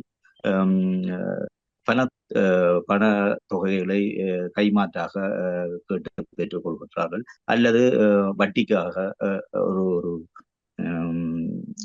ஒரு பதிலீடு பொருள் இல்லாமல் வட்டிக்காக அதை பெற்றுக் கொள்கிறார்கள். இவர்களும் ஒரு அத்தியாவசிய தேவை, அவசர தேவை, அல்லது ஒரு வைத்திய தேவைக்கு என்று சொல்லி எந்த ஒரு பொருளையும் அதற்குரிய பதிலீடாக பெற்றுக்கொள்ளாமல் பணத்தை மனம் வந்து கொடுக்கின்றார்கள். இவருடைய அந்த நான் ஏற்கனவே சொன்ன மாதிரி ஒரு இரக்க மனம் அதுக்கு இடமளிக்கின்றது. அந்த வகையிலே அதை பணத்தை பெற்றுக்கொண்டவர்கள் அந்த தவணைக்கு அதை திருப்பி செலுத்தாத நிறைய சம்பவங்கள் இடம்பெற்றுக் கொண்டிருக்கின்றது. அதை கேட்கும் போது வட்டிக்குத்தானே தந்தனீங்கள் என்று சொல்றதும், அல்லது திருப்பி கேட்கும் போது இல்லை எங்கள்கிட்ட இல்லை பிரதாரம் என்று சொல்றோம். அப்படி எத்தனையோ பல வழக்குகள் நீதிமன்ற வாசல் வரை சென்றிருக்கின்றது. அது கிடைக்காமலும் போயிருக்கின்றது. அவ்வாறு ஏமாற்றப்பட்டவர்கள் அதிகம். அதே போன்று இப்போ நாங்கள் சாலையிலே பயணம் செய்து கொண்டிருக்கின்றோம், ஒரு ஒந்துருளிலோ அல்லது எமது ஒரு பிரத்யேக வாகனத்திலோ பயணம் செய்து கொண்டிருக்கின்றோம். போக்குவரத்து நான் தாயகத்தை அடிப்படையாக வைத்துத்தான் என்னுடைய விடயங்களை சொல்லிக் கொண்டிருக்கின்றேன் என்று நினைக்கின்றேன். அந்த அடிப்படையிலே வீதியால் போகின்ற பொழுது ஒரு ஏதோ ஒரு பெண் வடிவத்திலேயோ அல்லது ஒரு வழி போகிற மாதிரி அங்க நின்று கொண்டு அல்லது ஒரு நோயாளி மாதிரி நின்று கொண்டு எங்களுடைய வாகனத்தை மறைத்து தாங்கள் வைத்தியசாலைக்கு செல்ல வேண்டும் என்று மறைத்து எங்களுடன் வருகிறார்கள். அதன் பின்பு அவர் ஒரு சட்டவிரோதமான பொருளோடு வருகிறார். சோதனை சாவடியிலே சோதனையிடப்படும் போது சட்டவிரோத பொருட்களை அவர்கள் கண்டெடுத்து வாகனத்தையும் சாரதியையும் அவரையும் பல சந்தர்ப்பங்களில் அந்த பயணி தப்பித்து விடுகிறார். காரணம் என்று கேட்டால் வாகன உரிமையாளருக்குத்தான் வாகனத்தில் இருக்கின்ற பொருள்கள் அவருடைய உரித்தாக கருதப்பட்டு அவர் மீது வழக்கு தாக்கல் செய்யப்பட்டு அவர் சிறை செல்ல வேண்டிய சம்பவங்கள் நடைபெற்றிருக்கின்றது. நான் நேரடியாக இதை எதிர்கொண்டேன். திருவோணமலையிலிருந்து கிளிநொச்சிக்கு நான் வாகனத்தில் வந்து கொண்டிருக்கும் போது காட்டு பிரதேசம் புரோபத்தான் என்று சொல்ற அந்த இடத்துல ஒரு கர்ப்பிணி தாயார் ஒருவர் ஒரு முன்னிரவு கடந்த ஒரு இரவு பொழுதிலே அவர் வைத்திய சேவைக்காக அவசரமாக செல்ல வேண்டும் என்று மாதிரியான ஒரு தோற்றப்பாட்டோடு சைகை செய்து வாகனத்தை மறைக்கின்றார். எனக்கு ஏற்கனவே அந்த வழிப்போக்கர்கள் வடிவத்தில் வருகின்ற திருடர்களால் அனுபவங்கள் இருந்தபடியால் நான் அதை புறக்கணித்து சென்றேன். பின்னர் அந்த வாகனம் அவர்களை ஏற்றி அந்த வாகனம் கொள்ளையிடப்பட்டு அந்த சாரதி அவருடைய ஓட்டுநர் ஆசனத்திலேயே கட்டி வைக்கப்பட்டு அவருடைய வாகனத்தில் இருந்த அத்தனை பொருட்களும் களவாடி செல்லப்பட்ட சம்பவத்தை அடுத்த நாள் நான் பத்திரிகையினூடாக அறிந்து கொண்டேன். இப்படி வழிப்போக்கர்களுக்காக இரக்க மனம் கொண்டு அவர்களுக்கு உதவ போய் பல சந்தர்ப்பங்கள் நடந்திருக்கின்றது. அதே போன்றும் சந்தர்ப்ப சூழ்நிலையால் ஒருவர் குற்றவாளியாக காணப்பட்டு அல்லது ஒரு சந்தேக நபராக காணப்பட்டு நீதிமன்றத்திலே வழக்கு தொடரப்பட்டு அந்த வழக்கிலிருந்து அவர் பிணையில் வெளியில் வருவதற்காக உறவினர்கள் நண்பர்கள் 3 பேர் அவர்கள் ஒரு பணத்தொகையை பெறுமதியாக வைத்து நீதிமன்றத்திலே அவர்களை பிணை எடுக்கின்றார்கள். பிணையில் வழியில வந்தவர் என்ன செய்கின்றார் என்று சொல்லி சொன்னால் அவர் அந்த நம்பிக்கைக்கு துரோகம் இழைத்தவராக அவர் நாட்டை விட்டு செல்கின்றார் அல்லது அந்த வழக்கு தவணைக்கு ஆஜராகாமல் புறக்கணிக்கின்றார். அங்கே அந்த பிணை வைத்தவர்கள் நீதிமன்றத்துக்கு அழைக்கப்பட்டு அவர்கள் 14 நாட்கள் சிறையில் அடைக்கப்படுகிறார்கள். அந்த தண்ட பணத்தை அவர்கள் செலுத்த வேண்டிய நிலைமை ஏற்படுகின்றது. இதுவும் ஒரு இரக்க மனம் கொண்ட, கருணை மனம் கொண்ட, மனிதநேயம் கொண்ட, மனிதாயமானம் கொண்ட தரப்புகள் எதிர்கொள்கின்ற ஒரு பாரிய நம்பிக்கை துரோகத்தின் ஒரு வடிவம். அதே போன்று சுருக்கமாக கூறுங்கள். கண்டிப்பாக. அதே போன்று உணவு பொதிகளை நாங்கள் ஊபர் வழியாக பெற்றுக்கொள்ளும் போது அவர்களுக்கு நாங்கள் அவர்கள் ஒரு மழை அப்படியான நேரங்களில் வந்து ஒதுங்குறோம் என்று சொல்லி போட்டு அவர்கள் களவு விடயங்களை செய்கின்றார்கள். அப்படி பல விடயங்களை சொல்லிக்கொண்டே போகலாம். நேரத்தை ஞாபகப்படுத்திய காரணத்தால் நான் இந்த என்னுடைய அதே வீடு வாடகை கொடுத்து அப்படி பல விடயங்களை அடுக்கிக் கொண்டே போகலாம். இது எல்லாவற்றுக்கும் காரணம் மனிதநேயம், இரக்க மனம் கொண்டவர்கள் உதவும் மனநிலையில் இருந்து கொண்டு செய்த ஒரே ஒரு காரணத்துக்காக அவர்கள் அவமானப்பட்டு நீதிமன்ற படியேறி பொருள் சொத்து அத்தனையும் இழந்து நிற்கின்றார்கள். ஆகவே ஏமாறுகிறவர் இருக்கும் வரைக்கும் ஏமாற்றுபவர்கள் இருப்பார்கள் என்ற நிச்சனின் ஆரம்ப கருத்துக்கு இணங்க மக்கள் விழிப்புணர்வு அடைஞ்சு பாத்திரம் அறிந்து பிச்சை கொடு என்ற ஒரு வார்த்தை இருக்கின்றது, பழைய வார்த்தை. அதற்கு இணங்க நாங்கள் ஒருவரை அரைவாசியாவது நம்பி கொண்டு அவர்களுக்கு உதவும் மனநிலையை நாங்கள் ஏற்படுத்திக் கொள்ள வேண்டும் என்று கேட்டுக்கொண்டு வாய்ப்புக்கு நன்றி கூறி விடைபெறுகின்றேன். நன்றி, வணக்கம். நன்றி திரு விவேகானந்தன் ஓர் சதீஷ். நிறைய விடயங்களை இரக்க மனம் கொண்டோர்களுக்காக தான் முதலில் குறிப்பிட வருகிறேன் என்று குறிப்பிட்டார். பாதிக்கப்பட்ட நபர்களில் தானும் இருக்கின்றேன் என்று சொன்னார். தாய்க்குலத்தின் நிலைதனை மையப்படுத்தி என் கருத்து வருகிறது என்றார். மோசடிகள் வஞ்சகங்கள் செய்வோர்கள் அதிகமாக இருக்கின்றார்கள். உதவி செய்வதாலும் ஏமாற்றப்படுகிறோம். உதவும் மனநிலைதான் அதற்கு காரணம் என்று தன் கருத்தை இங்கு கூறி முடித்திருக்கின்றார் திரு விவேகானந்தன் ஊர் சதீஷ். பார்ப்போம். அரங்கமும் அதுவும் உரிமை பேச்சு எங்கள் மூச்சோடு இன்று நாம் தேடிக்கொண்ட விடயம் பணம் பொருளால் ஏமாறுவதற்கு காரணமாக இருப்பது ஆடம்பர மனநிலையா அல்லது உதவும் மனநிலையா? எதை எப்படித்தான் நீங்கள் சொன்னாலும் ஆடம்பர மனநிலைதான் என்று அந்த அணியின் நிறைவு கருத்தாளர், கலைஞரும் கவிஞரும் படைப்பாளரும் தொகுப்பாளரும் பேச்சாளரும் ஆகிய திரு நாகலிங்கம் இந்திரன், வாருங்கள் உங்கள் கருத்துடன். என் மதிப்புக்குரிய நடுவர் அவர்களே, நல்ல கருத்துக்களை மக்கள் முன் விதைத்து மக்களை சிந்திக்கவும் சீரான பாதையில் செல்லவும் வழிவகுக்கின்ற சிறந்த பேச்சாளர் பெருமக்களை, இந்த நிகழ்வை ஊடகத்தினூடாக இன்னும் மக்களிடம் பரந்து தெளிந்து எல்லா இடத்துக்கும் கொண்டு செல்லுகின்ற ஊடகத்துக்கும் அன்பு பார்வையாளர்களுக்கும் என்னுடைய வணக்கம். மக்கள் பணத்தால் பொருளால் ஏமாறுவது ஆடம்பரமான நிலையிலா உதவும் நிலையிலா? இது ஒரு அருமையான கேள்வி. ஆனா கவனமாக ஆழமாக சென்று பார்க்க வேண்டும். ஆடை அணிகலன் ஆடம்பரங்கள் ஆண்டவன் விரும்புவதில்லை. அங்கொரு கண்ணும் இங்கொரு கண்ணும் ஆலய வழிபாடில்லை. என்னுடைய அருமை நண்பர் பல்கலை வித்தகன் யோகேஷ் அவர்கள் ஒரு கருத்து சொல்லியிருந்தார். கர்ணன் கொடுத்து ஏமாந்தது. கர்மனுக்கும் ஒரு ஆசை இருந்தது. கடைசி வரை தன்னுடைய தர்மங்களை வேண்டி தான் இந்த உலகத்திலே ஒரு தர்மவானாக இருக்க வேண்டும் என்ற பேராசை. சாதாரணமான ஆசை இல்லை, பேராசை. வந்திருப்பவன் கிருஷ்ணன் என்று தெரிந்தும், கிருஷ்ண பகவான் வந்திருக்கிறார் என்று தெரிந்தும் மண்ணுடைய இதை கொடுக்கிறது என்று கேட்டால் அவருடைய ஆசை தான் இறுதி வரை இறந்த பின்னும் ஒரு கொடையாளியாக இருக்க வேண்டும். அவரிடம் இருந்தது கொடுத்தார் ஐயா. இல்லாதவன் கொடுத்துட்டு தான் யாத்தனைக்கு பண்ணிக்கிறான். ரொம்ப அவதானமாக இருக்க வேண்டும். அன்புக்குரியவர்களே, பல குடும்பங்கள் தங்களுடைய பேராசைகளால், தங்களுடைய ஆடம்பரமான வாழ்க்கைகளால் தடுமாறி தடம்புரண்டு குடும்பங்கள் எல்லாம் சீரழிந்து போனதை நாங்கள் கண்ணூடாக பார்க்கிறோம். இந்த பட்டிமன்றத்தின் ஊடாக நாங்கள் பொய்களை பேசக்கூடாது. நிதர்சனமான உண்மைகளை மக்களிடம் சொல்லி இந்த மக்கள் அதை சிந்தித்து கவனமாக இருக்க வேண்டும் என்றதுதான் இங்கே பேச்சு ஒழிய பொய்களை பேசி பிதற்றக்கூடாது. ரொம்ப அவதானமாக இருக்க வேண்டும். ஒரு உதவிகள் செய்வதென்பது உன்னிடம் இருப்பதில் ஒரு கொஞ்சத்தை கொடுப்பது, அவ்வளவுதான். நீ முழுக்கவும் கொடுக்கிறாள் அல்ல. ஒரு ரோட்டிலே ஒருவர் இருக்கிறார் என்றா உன்னால் இயன்றதை உதவி செய்கிற. அது பொருளாக இருக்கலாம், அல்லது போனா மனமாக இருக்கலாம். ஒருவரை கூட்டிக் கொண்ட ரோட்டை கடந்து விடுறதுன்றதும் அது உன்னுடைய உதவி. இங்கே ஏமாறுவது குறைவாகத்தான் இருக்கிறது. உதவுவதால் உனக்கு தெரிந்தவர்களுக்கு உதவுற, உன்னுடைய சொந்தங்களுக்கு உதவுற, உன்னுடைய நண்பர்களுக்கு உதவுற, இதுதான் ஏமாற்றம்.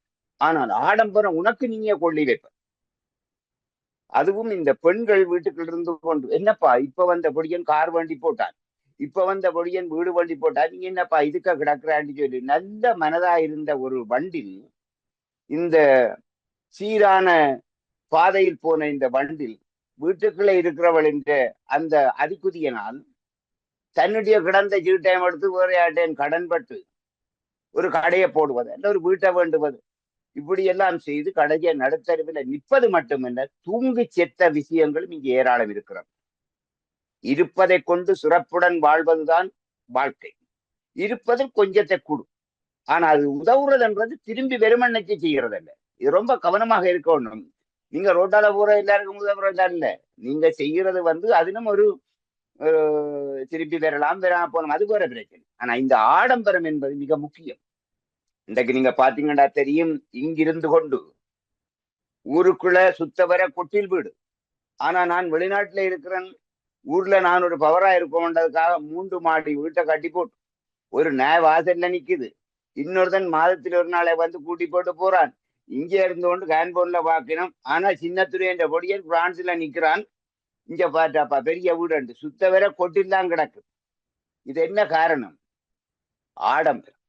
இந்த ஆடம்பரத்தால் தெருவழிய வந்ததும் இருப்பதை இழந்ததும் தான் இங்கே அதிகம். எனது அன்புக்குரியவர்களே, போலியானவர்கள் யாரியாக இருக்க வேண்டும் என்பதற்காக எல்லாத்தையும் காலி செய்து விடாதீர்கள். உங்களுடைய ஆடம்பர வாழ்க்கை என்பது இன்று நீங்கள் வெளிநாடுகளிலே கூடுதலாக பார்த்தால், என்னடா பண்ணி கல்யாண வீடு செய்கிறாய், இந்த கல்யாண வீட்டுல நான் 20 போத்தில் எடுத்தனா, வந்தாங்க குடிச்சாங்க போறாங்க என்று சொல்ற இந்த போலித்தனமான என்னுடைய திருமண விளையாட்டுக்கு போத்திலே எடுக்கல. காரணம், தேவையில்லாத விஷயங்களை தேவை என்று நச்சு கொண்டு செய்கிற இந்த போலித்தனமான இந்த நாகரிகங்கள் எனக்கு தேவை. இங்க ஒரு பக்கத்தில் குடியாதவனையும் குடிக்க பண்ணுது, ஒரு சீரான பாதையில இருந்த ஒரு இனத்தை அழிவுக்கு கொண்டு போது, வந்தவன் எல்லாம் கூத்தடிச்சு போயர்களை சத்தி எடுத்து பல சீரழிவுகளை நாங்க பார்க்கிறோம், கண்ணூடாக பார்க்கிறோம். கொண்டாட்டம் செய்கிறவன் ஒரு சீட்டு எடுத்து செய்யறாரு கேட்டா அதோட சேர்ந்த நண்பர் சொல்லுவார், என்னடா மச்சான் இந்த வீட்டை புள்ள சாமத்திய விடம், அந்த மூலத்தை புடி இந்த மூலத்தை புடி என்று. இன்றைக்கு ஒரு யூடியூப் தளத்துல ஒரு விஷயத்தை பார்த்தேன். அன்பானவர்களே, 4 பேர் கதைக்கின்ற பொழுது தெளிவாக கேட்கும், 40 பேர் கதைக்கின்ற பொழுது நாகத்திர மாதிரித்தான் இருக்கு. அது மாதிரித்தான் இந்த நாதஸ்வரம் ஒரு அற்புதமான ஒரு இசை. 4 பேர் அந்த இசை வாசிக்கின்ற பொழுது அதை கேட்டுக்கொண்டிருக்கிறான். என்னுடைய திருவிழாவுக்கு 20 பேர் வரிசையா இருந்து வாசிக்கணும், பியா பியா என்று ஒன்றும் விளங்கு. காரணம் என்ன? என்னுடைய ஆடம்பரத்தை காட்டுவதை ஒழிய வேறு ஒன்றும் இல்லை. தயவு செய்து மக்கள் பணத்தால் பொருளால் ஏமாறுவது ஆடம்பரமான நிலையில் என்பதில் உங்களுக்கு உறுதியான ஒரு நிலைப்பாடு இத்தரைக்கு வந்திருக்கு. உங்களுடைய மனநிலைகளை மாற்றிக்கொள்ளுங்கள். கையிலே கிருப்பதை கொண்டு சிறப்போடு வாழ பழகுங்கள். ஏமாந்து போய்விடாதீர்கள், நொந்து போய்விடாதீர்கள். அளவுக்கு அதிகமாக ஆசைப்படுங்கள், பேராசைப்படாதீர்கள். பேராசையால் பெருநஷ்டம். என்னுடைய அணியை சேர்ந்தவர்கள் மிகச் சிறப்பாகவே சொல்லி இருக்கின்றார்கள். ஏனென்றால் நாங்கள் ஒரு மக்களுடைய பிரதிநிதிகள். நாங்கள் பல வகையிலே ஏமாந்திருக்கிறோம். அந்த ஏமாற்றத்தை நீங்கள் செய்து விடாது, நீங்கள் ஏமாந்து போடாதேங்கோ என்றதைத்தான் சொல்லலாம். உதவுறது வேற பிரச்சனை ஐயா. ஒரு டீப் லைட்டை வேண்டி கொடுத்துட்டு அந்த டீப் லைட்டுக்கு மேனி எழுதி கிடக்கு உபயம் கந்தவனம் கந்தசாமிங்க. அந்த டீப் லைட்ல இருக்கிற லைட் எல்லாம் வெளியில வருது இல்லை, அதுக்கு மேல கருப்பால் அடிச்சா கிடக்குற வெளிச்சம் தெரிய வெளியில வரும். இப்படியான நிலைப்பாடுகளை தவிர்த்து மனிதனாக பண்போடு ஊரோடு ஒத்து எல்லாற்ற வீடும் கொட்டில் விட நான் 3 மாடி எடுத்தொன்று அதுல நின்று 3வது மாடியில இருந்தோண்டு விவரை விட கீழே இருக்கிறவன் சாபம் போடுவான். அப்படி இல்லை, இருப்பதுக்கு ஏற்ற மாதிரி தான் நாங்க வாழ வேண்டும் என்று சொல்லிக்கொண்டு இந்த அருமையான சந்தர்ப்பத்தை தந்த எனது நடுவர் பெருந்தகை பெருமதிப்புக்குரிய கணேசண்ணாவுக்கும் அன்புக்குரிய பேச்சாளர்களுக்கும் எனது அணியிலே சிறந்த கருத்துக்களை விதைத்து மக்களை சிந்திக்க வைத்த என் பேரன்புக்குரியவர்களுக்கும் நன்றி கூறி இந்த தளத்துக்கு என்னுடைய வாழ்த்துக்களையும் கூறி விடைபெற்றுக் கொள்கின்றேன். நன்றி, இந்திரன். நன்றி இந்திரன். அவர் ஆடம்பர மனநிலைதான், இதில் சந்தேகமே இல்லை. அங்கொரு கண்ணும் இங்கொரு கண்ணும், ஆலய வழிபாடு இல்லை என ஆரம்பித்தார். கர்ணனுக்கோ பேராசை அதிகம். இறுதி வரைக்கும் சாகக்களை கூட கொடையோட சாகணும் என்று நினைச்சது என்று குறிப்பிட்டிருந்தார்.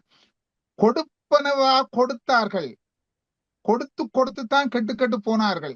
இதை எத்தனை விதமாக கொடுத்து அழிஞ்சு போனார்கள். போத்தில் விடயத்தை சொன்னார். ஒரு இடத்தில் 20 என்றால் மற்ற இடத்தில் 40 அடுத்தது 40 இல்ல 60 என்று படிப்படியாக போகிறது. எங்க ஆடம்பர மனநிலை. 10,000க்கு கோல் எடுத்தால் அடுத்த 12,000 அவர் எடுத்தால் 15,000 நான் எடுக்க வேணும். இது ஒரு ஆடம்பரம். மொழி தெரியாத ஆட்டம் பாட்டம் என்று அது கூட ஆடம்பரம். ஆடம்பரத்துக்கு மேல ஆடம்பரம் தெரியாமலுக்கு செய்யறது அதிகப்படியான ஆடம்பரம். இதாலையும் பணங்கள் செலவு செய்யப்படுகிறது, பணம் பொருள் செலவாகிறது என்று தன் கருத்தை கூறி முடித்தார். மனநிலைதான் எல்லாத்துக்கும் உதவுற மனநிலைதான், இதுல ஒன்று சந்தேகமே இல்லை. எப்படித்தான் நாம என்னத்தை பார்த்தாலும் உதவ வேணுமென்ற மனநிலை அதிகமாகத்தான் இருக்கும். இருந்தாலும் பார்ப்போம். நுண்கலை மானியும் தமிழ் ஆசிரியரும் பேச்சாளருமாகிய திருமதி நிஷாந்தி திவாகர் வாருங்கோ. அங்க இந்திரன் நிறைய கவுட்டு கொட்டி போட்டார், நீங்க என்னத்தை கொட்ட போறீங்கன்னு பாப்போம். வாருங்கள் பாப்போம் உங்கள் கருத்தை. நடுவரவர்களுக்கும் என் சக பேச்சாளர்களுக்கும் எதிர்த்தளத்தில் பேசிய பேச்சாளர்களுக்கும் பார்வையாளர்களுக்கும் எனது அன்பு வணக்கம். உதவும் மனநிலையில்தான் நாங்கள் அதிகமாக பணம் பொருளை இன்று ஏமாந்து கொண்டிருக்கின்றோம் என்ற அணியில் பேச வந்திருக்கிறேன். உண்மையில் உதவி செய்வதை ஒருபோதும் ஏமாறுதல் என்று கூறிவிட முடியாது. எப்படி உதவி செய்வதை ஏமாறுதல் என்று கூறிவிட முடியும்? ஆனால் ஒரு சான்றோராக இருப்பவர் யாருக்கு எப்படி உதவி செய்ய வேணும் என்று எங்களோட அறநூல்களும் பெரியார்களும் கூறி வச்சிருக்கிறோம். அது எல்லாத்தையும் நாங்கள் இன்றைக்கு மறந்து போனோம். அறிவு நிலையில சிந்திக்காமல் உதவ போய் உபத்திரத்தை தேடிக்கொண்டு வாரதுதான் எங்கட வேலையா இன்றைக்கு இருக்குது. வள்ளுவர் கூட சொல்லியிருக்கிறார், வறியார்க்கு ஒன்று ஈவதே ஈகை, மற்றெல்லாம் குறியெதிர்ப்பை நீரது உடைத்து என்று. அப்படி என்றா யாருக்கு உதவி தேவையோ அவர்களை பார்த்து நாங்க உதவி செய்ய வேணும். அவங்கள்ட்ட இருந்து திரும்ப கைமாறும் எதிர்பார்க்க கூடாது. அப்ப கைமாறு எதிர்பார்க்காத உதவியாக இருந்தால் உண்மையிலேயே அவர் ஒரு ஏழையாகவோ அல்லது உண்மையிலேயே உதவி தேவைப்படுபவராகவோ இருக்க வேணும். நாங்கள் இன்றைக்கு யாருக்கு உதவி செய்கிறோம்? ஆடம்பரமாக இருப்பவருக்கு எங்களுடைய ஆடம்பரத்தை காட்டுவதற்காக உதவி செய்கிறோம். அந்த உதவி தேவையற்றது. இப்ப இந்திரண்ணாவே சொல்லிட்டு போயிட்டார், ஆடம்பரமாக வாழ்றதுக்காகத்தான் உதவி செய்கிறார்கள் என்று. எப்படி என்று சொன்னா அந்த உதவி யாருக்கு செய்யறாங்கண்டா, இப்ப நிக்ஷனாவும் சொல்லிட்டு போட்டார் யூடியூப் கலாச்சாரத்தை. உண்மையில இங்க இருக்கிற எங்கட புலம்பெயர் மக்கள் அங்கே தாயகத்துல இருக்கிற உறவுகளுக்கு ஏன் உதவி செய்கிறார்கள்? ஆடம்பரத்துக்காகவா உதவி செய்கிறார்கள்? யூடியூபர்ஸ் அவர்களை பயன்படுத்துகிறார்கள். இங்க இருக்கிற புலம்பெயர் மக்களை அவர்கள் பயன்படுத்துகிறார்கள். இங்க இருக்கிற புலம்பெயர் மக்கள் யூடியூபர்ஸிடம் ஏமாறுகிறார்கள் என்றுதான் நான் சொல்ல வேணும். இங்க இருக்கிற வேலையையும் இயந்திர வாழ்க்கைகளையும் அங்க தாயகத்துல போய் யாருக்கு உதவி தேவை என்று அவர்களால் தேடுவது உண்மையாக கடினம்தான். அங்க இருக்கிற தமது உறவுகளுக்கோ, இப்ப இங்க இருக்கிற ஒரு மகன் அங்க வயது போன தன்னுடைய தாயையும் தந்தையும் அனுப்ப முடியாது, நான் யாருக்காவது உதவி செய்ய தயாராக இருக்கிறேன், நீங்கள் போய் உதவி தேவைப்படுவர்களை பார்த்து கூறுங்கள் என்று சொல்ல முடியாது. இந்த போலியான சமூக வலைத்தளங்கள்ல ஏமாற்றுபவர்கள் ஒரு உதவி உண்மையிலேயே உதவி தேவையானவர்களைத்தான் அவர்கள் வீடியோல காட்டுறார்கள், காணொளி எடுத்து அவர்களுடைய தேவைகளை காட்டுகிறார்கள். அப்போ இங்க இருந்து கொண்டு அவர்களுக்கு எங்களிடம் உண்மையாக சரியான அமைப்புகள் இல்லை, உதவுவதற்கான சரியான அமைப்புகள் இல்லை, ஊடகங்கள் அது யாரூடாக சரியான உதவியை நாங்கள் கிடைக்க செய்யலாம் என்ற ஒரு அமைப்பு இல்லை என்றுதான் கூற வேணும். அப்ப யார்கிட்டையாவது கொடுத்து நாங்கள் உதவ வேணும் என்று நினைக்கிறது எங்களுடைய உறவுகளுக்காகத்தான். அதை சரியாக பயன்படுத்தாமல் தவறாக பயன்படுத்துவது யூடியூபர்களுடைய தவறு. அது இன்னொருத்தர் புலம்பெயர் மக்களை ஏமாற்றுவதாகத்தான் நான் பார்க்கிறேன். இன்னும் சொன்னார், புலம்பெயர் தேசத்தில் சத்யா அண்ணா அவர்கள் சொல்லி இருந்தார், புலம்பெயர் தேசத்தில் நாங்கள் அளவுக்கு மீறி எங்களுடைய வாழ்க்கை செலவுகளை பார்க்கிறோம் என்று சொல்லி. எங்களுடைய வாழ்க்கை செலவுகளை நாங்கள் இங்க பார்க்கறதுக்கு மட்டும் இல்லாம நாங்கள் வாய் பொத்தி எல்லாத்தையும் பொத்தி எங்களோட செலவுகளை குறுக்கி யாருக்காக உதவுகிறோம்? எங்களுடைய ஊர்ல இருக்கிற அண்ணனுக்கோ தம்பிக்கோ சகோதரத்துக்கோ அவர்களுடைய படிப்பு தேவைக்கோ அல்லது போரில் பாதிக்கப்பட்ட என்னுடைய உறவுகளுக்கோ தான் நாங்கள் உதவி கொண்டிருக்கிறோம்.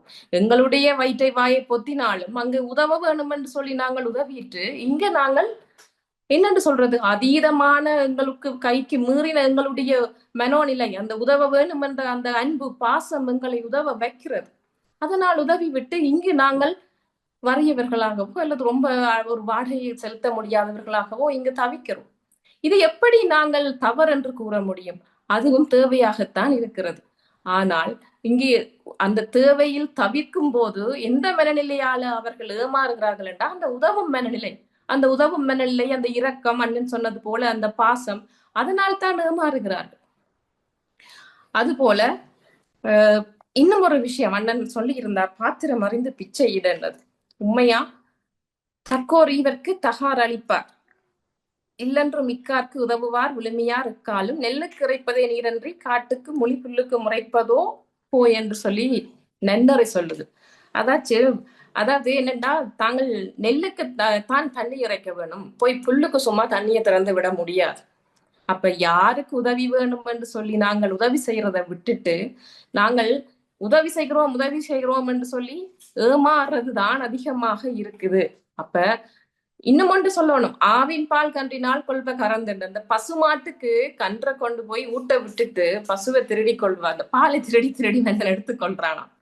அத போல இந்த அமைப்புகள் குழுக்கள் எல்லாரும் சொல்லுவினம் என்னன்னு சொன்னால், தாயகத்தில் இருக்கிற உறவுகளுக்கு உதவுறதுக்காக உதவுங்கோ அப்படின்னு சொல்லிக்கொண்டு ஒரு விழாவை வைப்பினோம், அல்லது எங்களுடைய கலைஞர்களுக்காக உதவுங்கோ அப்படின்னு சொல்லிக்கொண்டு ஒரு டிக்கெட் ஷோவை வைப்பினோம். அம்மாடி நாங்கள் போகாட்டாலும் பரவாயில்ல, அந்த டிக்கெட்டை வாங்கிடணும். என்னத்துக்காக செய்யறோம்? அந்த உதவும் மனப்பான்மை, அங்க அந்த உதவி போய் சேர்கிறதா இல்லையா என்பதை எல்லாம் நாங்கள் பார்ப்பது கிடையாது.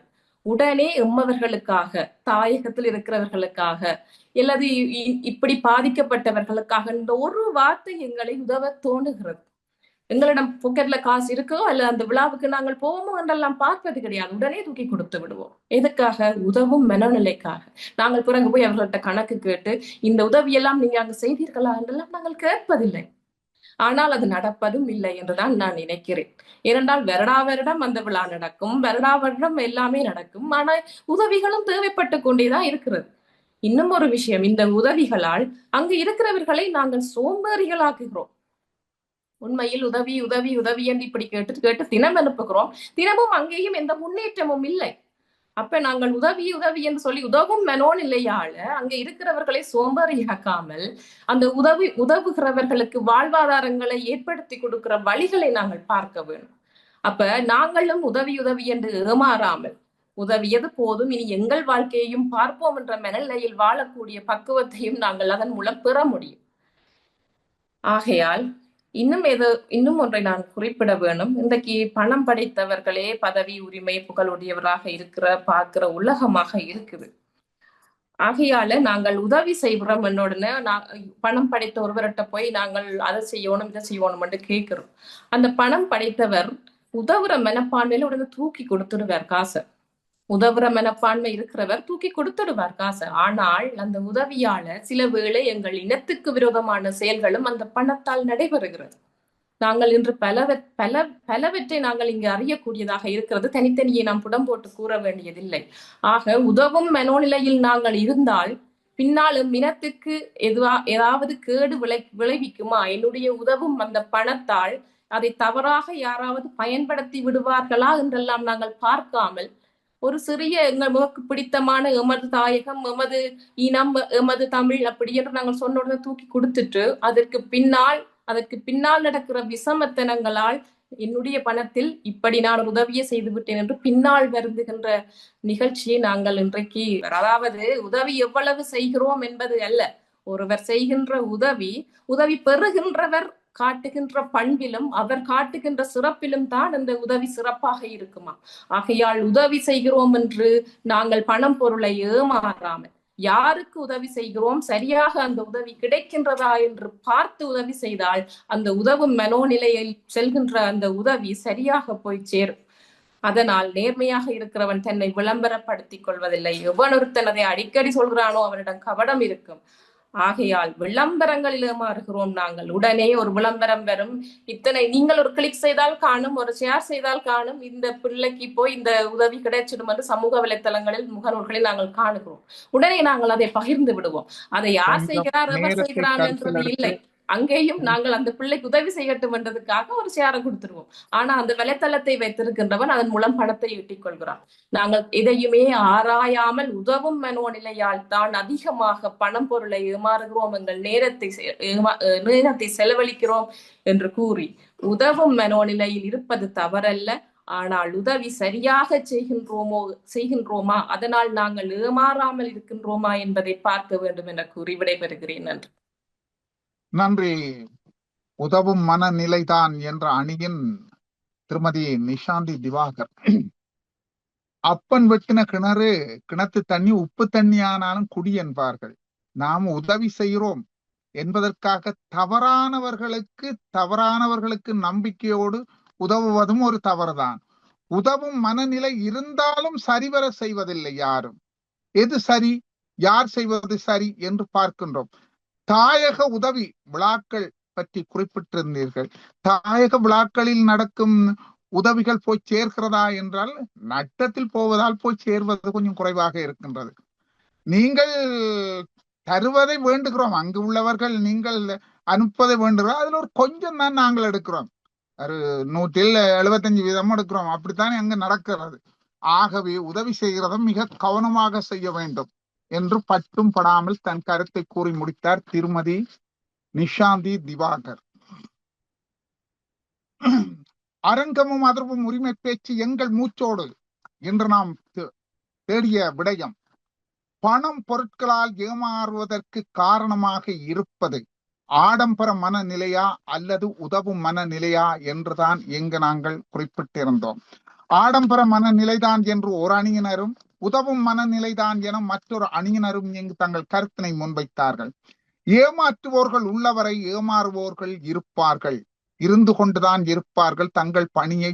தங்கள் பணியை உதவு நினைப்பவர்கள் தங்கள் பணியை செய்கிறார்கள். ஆடம்பர சிந்தனையோடு பணம் பொருட்களை இழந்தோர்களும் உண்டு என்பார்கள் என்று சொல்கிறார்கள். மதுவுக்கும் தீய செயலுக்கும் நாகரிக மோகம் கொண்டு தங்களை தாங்களே சீரழித்துக் கொள்வதும் இப்படியான இடங்களில் அமைகிறது. உதவுவதாக சொல்லி ஆடம்பர நோக்கோடு செய்வதறியாது வாழ்வோரும் இருக்கின்றார்கள். உதவும் நோக்கோடு சொல்வதறியாது செய்வதறியாது நோக்கோடு செய்வதறியாது வாழ்வோர்களும் பேருக்கும் புகழுக்குமாக இருக்கின்றார்கள். மக்களுக்கு உதவும் நோக்கோடு உதவுகிறார்கள். அவர்கள் பெயர் சொல்லி ஏமாற்றுவதும் அதிகமாகிறது. அவர்களின் பெயரை சொல்லி ஏமாற்றுவோர்களும் அதிகமாகிறது. பணம் பொருள் இருந்தால் ஏமாற்றப்படுகிறார்கள். பணம் பொருள் இருந்தும் ஏமாற்றப்படுகிறார்கள். அரசியல் நடத்துவதாக சொல்லி ஒரு கூட்டம் ஏமாற்றுகிறது. ஆன்மீக பணி என சொல்லி வருவோர்களும் ஏமாற்றுகிறார்கள். சொத்து பத்தோடு அதிபதியாக இருப்போர்களும் இருந்தும் சிலர் ஏமாற்ற முயல்கிறார்கள். சில ஆடம்பர மனநிலை உதவி ஆபத்தாகி விடுகிறது. சிந்தித்து முடிவெடுப்பதை ஏமாற்றத்தை தவிர்க்கலாம். உதவிடும் மனநிலை மனதுக்கு நிறைவு தருகிறது. உதவிடும் மனநிலை மனதுக்கு நிறைவு தருகிறது. ஆடம்பர மனநிலை மனதுக்கு நிறைவு தராது. ஆடம்பர நிறைவு தராது.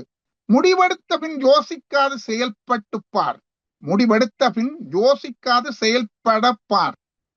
இது போர் பணம் பொருளை கொடுக்கிறார்கள். இல்லாதவர்கள் உதவி செய்ய ஏதாவது ஒரு விதத்தில் உதவி செய்ய முன்வருகிறார்கள். அரங்கமும் அதிர்வும் உரிமை பேச்சு எங்கள் மூச்சோடு என்று இந்நிகழ்வில் கலந்து கொண்டு சிறப்பித்தோர்கள் தங்கள் கருத்துக்களை வழங்கியவர்கள் திரு ஈழபாரதி, திரு அவர்களும், திரு அமிர்தநாயகம் சத்யநாதன் அவர்களும், திரு நாகலிங்கம் இந்திரன் அவர்களும் இவர்கள் ஆடம்பர மனநிலைதான் என்ற அணியின் கருத்தாளர்களாக இங்கு கருத்துக்களை பதிவிட்டார்கள். இல்லை, உதவும் மனநிலைதான் இந்த அணியில் திரு நடேஷ் யோகேஷ் அவர்களும் திரு விவேகானந்தன் ஊர் சதீஷ் அவர்களும் திருமதி நிஷாந்தி திவாகர் அவர்களும் உதவும் மனநிலைதான் என்ற அணியின் தங்கள் கருத்தை முன்வைத்தார்கள். மிஷன் தமிழ் தொலைக்காட்சி குழுமத்தோடு நடுநிலையோடு தயாரிப்பாளரும் இயக்குனருமாக்கிய உங்களில் ஒருவன் சின்னராஜா கணேஷ். மற்றும் ஒரு அரங்கோம் அதிர்வில் சந்திப்போம். நன்றி, வணக்கம்.